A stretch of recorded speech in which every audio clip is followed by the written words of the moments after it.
Perkenalkan, kami dari kelompok 4 dengan saya sendiri, Salda Arni, bersama dengan teman-teman saya, Tiana Agnesia, Rizky Adialmas, Arazi Sabda Ramadan, dan Yusril Gunawan.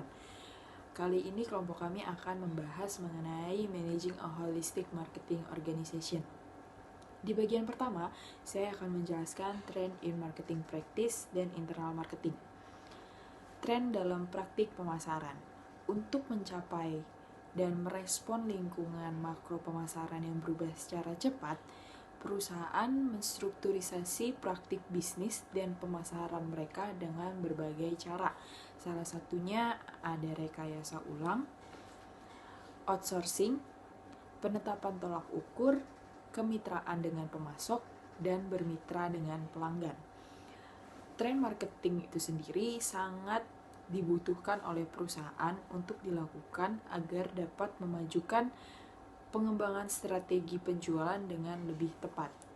Tren market di tahun 2020 ada beberapa contohnya, yaitu live chat, komunikasi pintar yang bisa merespon pesan dengan cepat yang kini sudah semakin banyak digunakan di dunia pemasaran. Salah satunya adalah di aplikasi provider dan e-commerce.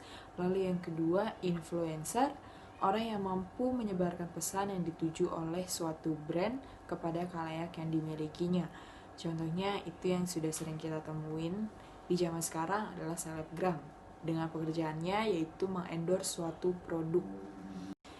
Yang ketiga, story di media sosial, yang dimana fitur story ini dapat ditemukan di aplikasi Instagram, Facebook, WhatsApp, atau aplikasi lainnya, yang dimana seseorang atau perusahaan dapat mempromosikan produknya di story tersebut dengan jangka waktu 1x24 jam.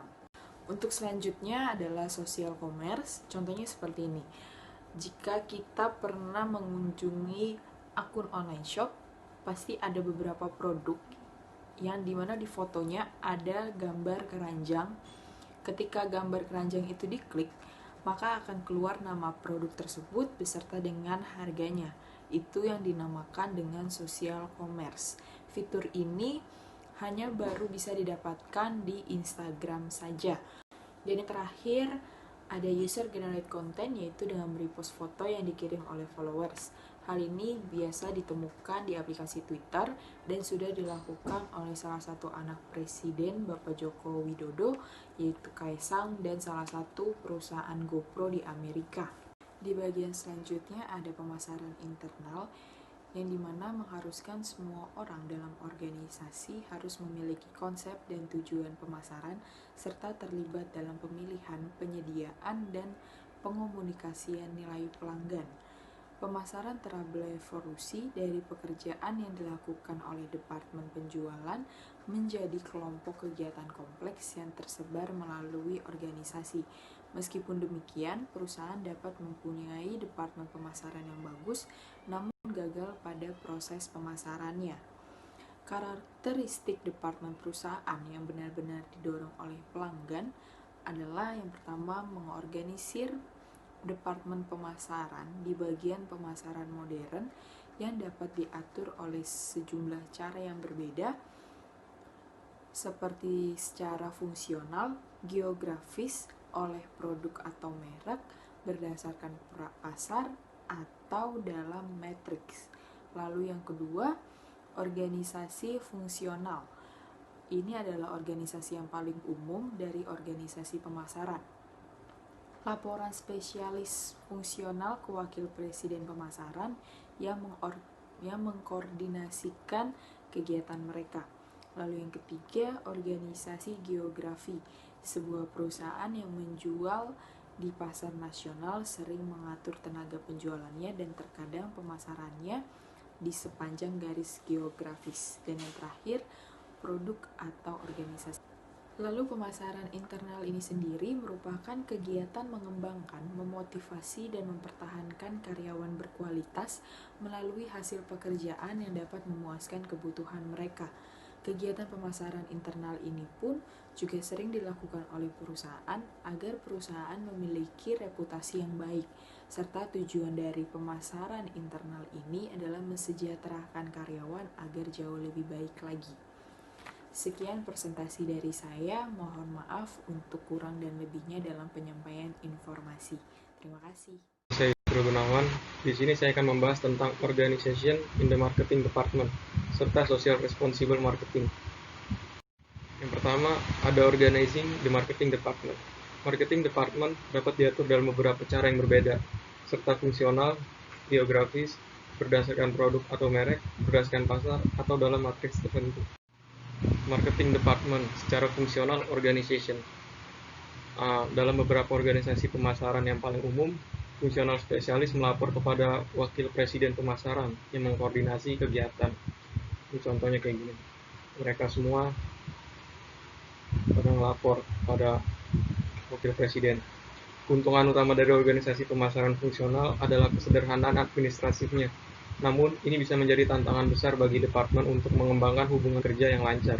Form ini juga dapat mengakibatkan perencanaan yang tidak memadai karena jumlah produk dan pasar yang meningkat dan masing-masing kelompok fungsional bersaing untuk mendapatkan anggaran dan status. Wakil Presiden pemasaran terus-menerus mempertimbangkan klaim yang bersaing dan menghadapi masalah koordinasi yang sulit. Jadi mereka semua per divisi masing-masing saling bersaing untuk mendapatkan hal yang baik untuk divisinya masing-masing. Lalu ada marketing department secara geographic organization. Sebuah perusahaan yang berjalan di pasar nasional sering mengatur tenaga penjualannya dan terkadang pemasaran di sepanjang garis geografis. Manajer penjualan nasional dapat mengawasi 4 manajer penjualan regional, yang masing-masing mengawasi 6 manajer zona, yang pada gilirannya mengawasi 8 manajer penjualan distrik, yang masing-masing mengawasi 10 tenaga penjualan. Jadi saling berkaitan untuk mengawasi ke level yang paling bawah. Lalu ada marketing department berdasarkan produk atau brand. Perusahaan yang memproduksi berbagai produk dan merek sering kali mendirikan organisasi manajemen produk atau merek. Ini tidak menggantikan organisasi fungsional, tetapi berfungsi sebagai lapisan manajemen lainnya. Manajer produk grup mengawasi manajer kategori produk, yang pada gilirannya mengawasi manajer produk dan merek tertentu. Sebuah organisasi manajemen produk masuk akal jika terdapat produk perusahaan yang sangat berbeda atau lebih dari organisasi fungsional yang dapat menanganinya. Bentuk ini kadang-kadang ditandai sebagai sistem hook and spoke. Manajer merek atau produk secara kiasan berada di pusat dengan jari-jari mengarah ke berbagai departemen yang mewakili hubungan kerja. Ada 6 The Manager May. 1. Mengembangkan strategi jangka panjang dan kompetitif untuk produk.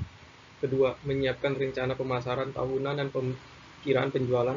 3. Bekerja dengan agensi periklanan dan merchandising untuk mengembangkan salinan, program, dan kampanye. 4. Tindakan dukungan produk di antara tenaga penjualan dan distributor. 5. Kumpulan intelijen yang berkelanjutan tentang kinerja produk, sikap pelanggan dan dealer, serta masalah dan peluang baru. 6. Memulai perbaikan produk untuk memenuhi perubahan kebutuhan pasar. Market Management Organization. Canon menjual mesin fax ke pasar konsumen bisnis dan pemerintah. Nippon Steel menjual ke industri kereta api, konstruksi, dan utilitas publik. Ketika pelanggan jatuh ke dalam kelompok pengguna yang berbeda dengan preferensi dan praktik pembelian yang berbeda, organisasi manajemen pasar diinginkan. Manajer pasar mengawasi beberapa manajer pengembangan pasar, spesialis pasar, atau spesialis industri, dan memanfaatkan layanan fungsional sesuai kebutuhan. Manajer pasar dari pasar penting bahkan mungkin memiliki spesialis fungsional yang melapor kepada mereka. Manajer pasar adalah staf, bukan karyawan lini. Dengan tugas seperti manajer produk, mereka mengembangkan rencana jangka panjang dan tahunan untuk pasar mereka dan dinilai untuk pertumbuhan dan profitabilitas pasar mereka. Karena sistem ini mengatur kegiatan pemasaran untuk memenuhi kebutuhan kelompok pelanggan yang berbeda, sistem ini berbagi banyak keuntungan dan kerugian dari sistem manajemen produk. Banyak perusahaan menata ulang sepanjang jalur pasar dan menjadi organisasi yang berpusat pada pasar. Di sini ada matriks management organization. Perusahaan yang menghasilkan banyak produk untuk banyak pasar dapat mengadopsi organisasi matriks yang memperkerjakan manajer produk dan pasar. Intinya adalah bahwa itu mahal dan sering menimbulkan konflik. Ada biaya untuk mendukung semua manajer, dan pertanyaan tentang di mana wewenang dan tanggung jawab untuk kegiatan pemasaran harus berada di kantor pusat atau di divisi. Beberapa kelompok pemasaran perusahaan membantu manajemen puncak dengan evaluasi kesempatan secara keseluruhan, menyediakan divisi dengan bantuan konsultasi berdasarkan permintaan, membantu divisi yang memiliki sedikit atau tanpa pemasaran, dan mempromosikan konsep pemasaran di seluruh perusahaan. Lalu ada social responsibility marketing. Pemasaran internal yang efektif harus diimbangi oleh rasa etika, nilai, dan tanggung jawab sosial yang kuat. Sejumlah kekuatan mendorong perusahaan untuk mempraktikkan tingkat tanggung jawab sosial perusahaan yang lebih tinggi, seperti meningkatnya harapan pelanggan, evolusi tujuan, dan ambisi karyawan. Peraturan dan tekanan pemerintah yang lebih ketat, minat investor pada kriteria sosial, pengawasan media, dan perubahan praktik pengadaan bisnis. Hampir semua perusahaan telah memutuskan untuk mengambil peran yang lebih aktif dan strategis dalam tanggung jawab sosial perusahaan. Dengan cermat meneliti apa yang mereka yakini dan bagaimana mereka harus memperlakukan pelanggan, karyawan, pesaing, komunitas, dan lingkungan mereka. Mengambil pandangan pemangku kepentingan yang lebih luas ini diyakini juga menguntungkan konstituensi penting lainnya, pemegang saham. Saya Tiana Agnesia, dan di sini saya akan memaparkan tentang materi Corporate Social Responsibility dan juga Business Model. Secara umum, Corporate Social Responsibility merupakan peningkatan kualitas kehidupan di mana kemampuan manusia sebagai dan anggota masyarakat dapat menanggapi keadaan sosial yang ada dan dapat menikmati, memanfaatkan, serta memelihara lingkungan hidup, atau dapat dikatakan sebagai proses penting dalam pengaturan biaya yang dikeluarkan dan keuntungan kegiatan bisnis dari stakeholders, baik secara internal maupun eksternal. Ada pula tujuan daripada CSR adalah yang pertama, untuk meningkatkan citra perusahaan, biasanya secara implisit, asumsi bahwa perilaku perusahaan secara fundamental adalah baik. Yang kedua, untuk membebaskan akuntabilitas organisasi atas dasar asumsi adanya kontrak sosial di antara organisasi dan masyarakat. Yang ketiga, sebagai perpanjangan dari pelaporan keuangan tradisional dan tujuannya adalah untuk memberikan informasi kepada investor. Trevino dan Nelson mengkonsepkan CSR sebagai piramid yang terdiri dari 4 macam tanggung jawab yang harus dipertimbangkan secara berkesinambungan, yaitu: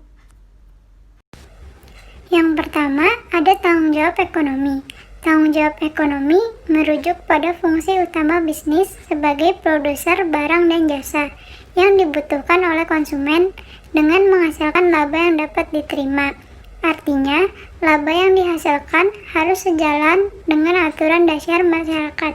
Yang kedua, ada tanggung jawab hukum yang mencakup peraturan yang berlaku di pemerintah. Lalu selanjutnya ada tanggung jawab etika. Tanggung jawab etika mencakup tanggung jawab secara umum, karena tidak semua harapan masyarakat telah dirumuskan di dalam hukum. Etika bukan hanya sesuai dengan hukum, namun juga dapat diterima secara moral. Kategori tanggung jawab etika sering berhubungan dengan kategori hukum, melebarkan tanggung jawab hukum dan mengharapkan para usahawan untuk menjalankan fungsi setingkat di atas hukum. Etika bisnis mencakup cara organisasi bisnis menjalankan kewajiban hukum dan etika mereka. Yang terakhir, ada tanggung jawab sosial perusahaan. Tanggung jawab terhadap sosial mencakup peran aktif perusahaan dalam memajukan kesejahteraan manusia. Lalu berikutnya, ada beberapa bentuk-bentuk implementasi corporate social responsibility, yaitu yang pertama konsumen, dalam bentuk penggunaan material yang ramah lingkungan dan tidak berbahaya. Yang kedua, karyawan, dalam bentuk persamaan hak dan kewajiban atas seluruh karyawan tanpa membedakan ras, suku, agama, dan golongan. Yang ketiga, ada komunitas dan lingkungan, dalam bentuk kegiatan kemanusiaan maupun lingkungan hidup. Yang keempat, ada kesehatan dan keamanan, dalam bentuk penjagaan dan pemeliharaan secara rutin atas fasilitas dan lingkungan kantor. Alasan diperlukannya CSR. Yang pertama, karena kebutuhan dan harapan masyarakat semakin berubah. Masyarakat semakin kritis dan peka terhadap produk yang akan dibelinya, sehingga perusahaan tidak bisa hanya memusatkan perhatian untuk mendatangkan keuntungan. Yang kedua, karena terbatasnya sumber daya alam. Bisnis diharapkan untuk tidak hanya mengeksploitasi sumber daya alam yang terbatas, namun harus juga memelihara dan menggunakan sumber daya alam secara bijak. Yang ketiga, untuk lingkungan sosial yang lebih baik. Lingkungan sosial akan mendukung keberhasilan bisnis untuk waktu yang panjang. Semakin baik lingkungan sosial, dengan sendirinya akan ikut memperbaiki iklim bisnis yang ada. Misalnya, dengan semakin menurunnya tingkat pengangguran. Yang keempat, mempertimbangkan tanggung jawab dan kekuasaan. Kekuasaan yang terlalu besar, jika tidak diimbangi dengan kontrol dengan tanggung jawab sosial, akan menyebabkan bisnis menjadi kekuatan yang merusak masyarakat. Lalu yang kelima, karena keuntungan jangka panjang. Dengan tanggung jawab dan keterlibatan sosial, tercipta suatu citra positif di masyarakat, karena terciptanya iklim sosial politik yang kondusif bagi keberlangsungan bisnis perusahaan tersebut. Selanjutnya, saya akan menjelaskan materi business model. Secara garis besar, business model adalah frame dari sebuah rencana bisnis dengan memikirkan bagaimana perusahaan akan mendapatkan keuntungan atau pendapatan dengan memperhitungkan semua komponen bisnis. Alexander Osterwalder menciptakan sebuah kanvas pada tahun 2008 dirancang untuk business model yang dikenal dengan Land Canvas. Dengan menggunakan Land Canvas ini, maka aktivitas utama dalam bisnis dapat jelas dan dapat dieksplor lebih jauh untuk menentukan business model yang baik. Berikut adalah 9 kunci aktivitas dari Land Canvas. Yang pertama ada customer segment, yaitu kita harus menentukan siapakah pelanggan kita dan apa yang mereka pikirkan, rasakan, lihat, dan lakukan terhadap produk kita. Yang kedua ada value proposition, yaitu adalah apa yang menarik tentang proposisi nilai dan mengapa pelanggan membeli dan menggunakan produk kita. Yang ketiga adalah channels, bagaimana value ini dipromosikan, dijual, dan disampaikan, dan apakah channels yang akan kita pakai selama ini bekerja dengan baik untuk menghasilkan uang. Yang keempat ada customer relationship, yaitu bagaimana dan media apa yang digunakan untuk berinteraksi dengan pelanggan. Yang kelima ada revenue stream, yaitu bagaimana bisnis memperoleh penghasilan dari proposisi nilai. Yang keenam ada key activities, yaitu apakah strategi unik yang harus dimiliki perusahaan untuk dapat bersaing, dan apa saja kegiatan yang harus dilakukan perusahaan. Yang ketujuh ada key research, yaitu adalah aset unik dan strategis yang harus dimiliki perusahaan agar dapat bersaing.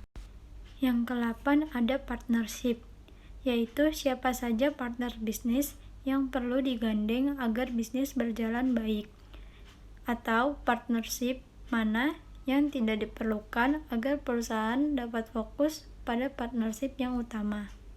Yang terakhir ada cost structure, yaitu apakah cost bisnis yang paling utama dan bagaimana cost terkait dengan pendapatan. 9 hal tersebut harus direncanakan dalam memulai bisnis agar mendapatkan keuntungan atau pendapatan. Nama saya Arasi Sabda Ramadan. Di sini saya akan memaparkan materi tentang marketing implementation and control. Apa sih implementasi pemasaran itu? Implementasi pemasaran adalah kegiatan yang mengarahkan perencanaan perusahaan ke dalam tindakan nyata guna menyelesaikan rencana misi yang telah ditentukan. Perencanaan adalah menekankan isi dan alasan acara pemasaran, sedangkan implementasi adalah menekankan pada cara-cara untuk melaksanakan dari rencana yang sudah dibuat. Perencanaan tingkat atas berarti implementasi strategi spesifik. Pada tingkat yang lebih rendah, misalkan perencanaan strategis manajemen puncak untuk merancang suatu produk akan diubah menjadi tindakan nyata.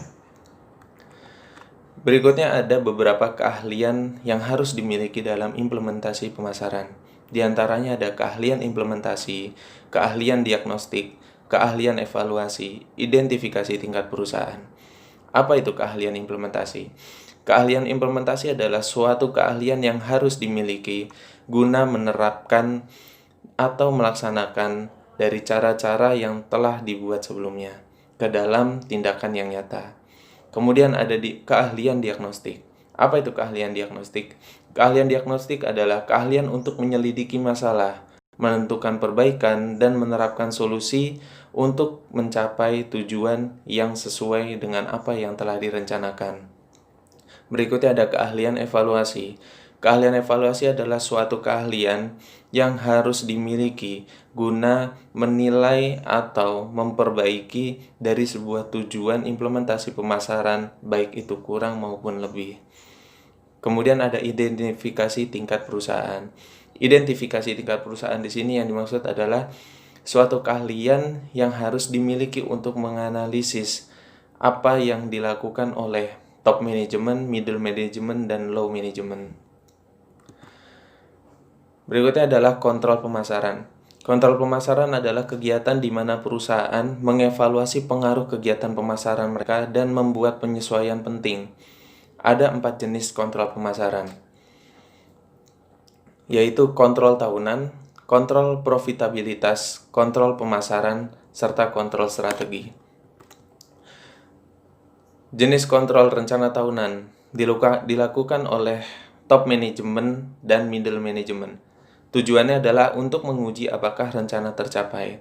Pendekatan yang dilakukan adalah analisis penjualan, analisis pangsa pasar, rasio biaya penjualan, analisis keuangan, analisis pasar berdasarkan scorecard. Kedua, ada kontrol profitabilitas yang dilakukan oleh marketing controller. Tujuannya untuk mengetahui apakah perusahaan untung atau rugi. Pendekatan yang dilakukan adalah profitabilitas melalui produk teritorial pelanggan, segmen saluran perdagangan, dan ukuran pesanan. Ketiga, ada kontrol efisiensi. Yang melakukan adalah manajemen lini, staff marketing controller. Tujuannya untuk mengetahui dan memperbaiki belanja agar efisiensi yang berdampak pada pengeluaran pemasaran. Pendekatannya melalui efisiensi pada tenaga penjual, periklanan, promosi, penjualan, serta distribusi. Yang terakhir ada kontrol strategi.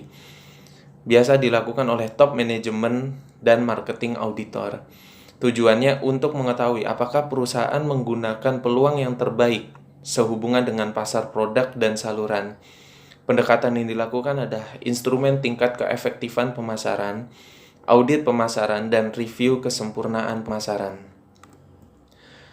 Sebagai contoh dalam bentuk implementasi pemasaran yaitu seperti mengimplementasikan sebuah strategi-strategi pemasaran yang didasarkan oleh 4P atau biasa kita kenal dengan product, price, place, promotion. Produk atau produk di sini yang dimaksud adalah contohnya saya memiliki sebuah produk cireng dengan branded Amaris. Di situ akan saya definisikan atau saya paparkan tentang komposisi pembuatan dari produk cireng tersebut, apa saja bahan-bahannya, terus mengapa saya berikan nama itu dan di mana lokasi pabriknya. Sedangkan untuk price atau harga, di sini saya akan berusaha bagaimana caranya mengeluarkan harga yang kompetitif agar dapat bersaing di pasar-pasar yang sudah ada. Place, tempat. Di sini tempat sangat-sangat signifikan ya, artinya sangat berdampak karena sangat menentukan bagaimana produk kita dapat terjual secara baik di pasaran. Yang terakhir adalah promotion atau promosi. Untuk era sekarang tahap promotion sangat dipermudah dengan banyaknya e-commerce, terus promosi-promosi online, sehingga sangat mempermudah serta memperluas jangkauan pasar yang akan saya lakukan. Demikian presentasi dari saya, kurang lebihnya mohon maaf. Terima kasih. Mas, dari kelompok 4, kali ini saya bakal melakukan presentasi di chapter 23, Managing a Holistic Marketing Organization, dengan temanya itu The Future of Marketing. Nah, The Future of Marketing sendiri itu apa sih sebenarnya? Kalau dari definisinya itu sendiri, The Future of Marketing itu adalah metode-metode pemasaran yang akan digunakan oleh pemasar di masa depan. Maka dari itu, untuk meramalkan metode apa aja yang akan pemasar lakukan di masa depan, para pemasar itu harus mengetahui kelemahan-kelemahan metode pemasaran di masa lalu. Maka dari itu mereka menggunakan marketing memo, Major Marketing Weaknesses, di mana memo ini menyimpulkan masalah apa aja sih atau hambatan yang terjadi saat melakukan kegiatan marketing dan cara mengatasi dari masalah tersebut. Nah, di sini ada contoh dari marketing memo, Major Marketing Weaknesses. Yang pertama itu marketing planning process division. Jadi proses rencana dari marketing itu sendiri nggak efisien. Nah, tanda-tandanya banyak rencana marketing itu kurang tepat sasaran. Solusinya kita harus analisis ulang strength, weakness, opportunity threat kita, strategi kita, budgeting untuk planning marketingnya dan juga controllingnya. Lalu di weakness yang kedua, product and service policies need tightening. Jadi kebijakan dari produk dan jasa punya perusahaan kita itu harus diperketat. Karena apa? Karena banyak produk-produk dari perusahaan itu, tanda-tandanya di sini itu kurang terjual atau kurang profit. Terus ada juga kurangnya cross selling dari para pemasar. Solutionnya, kita tuh harus track ulang atau kita mendata ulang produk-produk mana itu yang kurang produktif atau kurang profit. Dan dari data-data tersebut kita harus improve upselling dari produk yang kurang terjual tersebut. Lalu yang ketiga itu adalah brand building communication skills are weak. Jadi komunikasi yang dimiliki oleh para pemasar itu kurang, dan kurangnya juga brand building. Di sini tanda-tandanya banyak konsumen atau target pasar kita itu kurang tahu brand kita, produk kita, atau perusahaan kita. Dan brand kita itu nggak punya ciri khas tertentu yang ngebedain antara brand kita dengan brand para pesaing. Solusinya, kita tuh harus improve strategi dari brand building kita agar awareness masyarakat, target pasar kita, tahu konsumen, agar mereka mengetahui produk kita, brand kita, dan perusahaan kita. Lalu yang terakhir nih ada not organized for effective and efficient marketing, di mana para pemasar ini nggak punya skill yang memadai di abad 21 ini. Jadi para pemasar itu nggak punya misalnya nggak bisa main internet lah, nggak bisa melakukan digital marketing, dan bad internal vibes. Jadi kurangnya keharmonisan di pihak internal. Nah, itu nggak bagus banget untuk suatu perusahaan. Nah, solutionnya kita harus punya pemimpin yang kuat, yang mampu untuk mengarahkan para karyawannya agar mereka dapat bekerja sama dengan baik. Lalu improve internal relations. Ini adalah manajemen dari tugas dari public relation untuk menjaga keharmonisan dari para karyawan internal. Nah, sekarang di slide ketiga nih ada skill dan kompetensi apa aja yang harus dimiliki para pemasar untuk mengatasi kelemahan atau masalah-masalah yang terjadi di metode kegiatan pemasarannya di masa lalu. Yang pertama ini adalah CRM atau Customer Relationship Management. Nah, ini gunanya ini adalah untuk menjaga hubungan baik antara hubungan komunikasi yang baik antara para pemasar dengan para konsumen. Jadi si pemasar tahu nih hal apa aja yang dibutuhkan oleh pelanggan.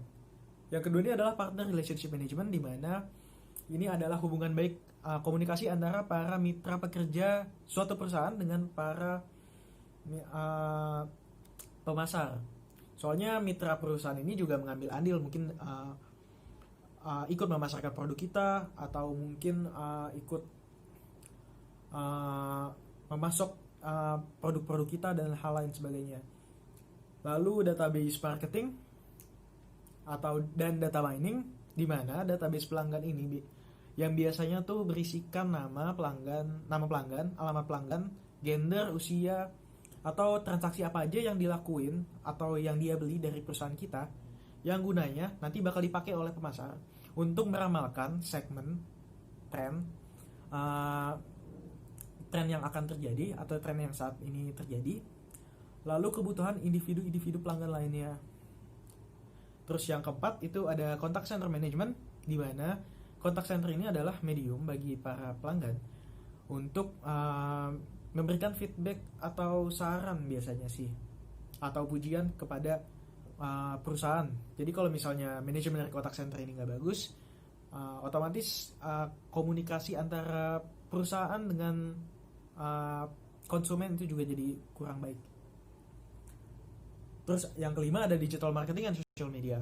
Nah, di abad era 21 ini hampir semua konsumen itu menggunakan social media, menggunakan internet. Maka dari itu digital marketing itu sangat penting karena dia mencakup jangkauan yang luas kepada konsumen. Dia mencakup jangkauan yang lebih luas daripada misalnya kayak direct selling atau sales promotion lainnya. Makanya digital marketing itu sangat penting di saat ini. Lalu ada public relation marketing, yang tujuan fungsi dari public relation ini adalah menjaga image perusahaan, baik dari sisi internal, eksternal, maupun pihak-pihak terkait dari perusahaan.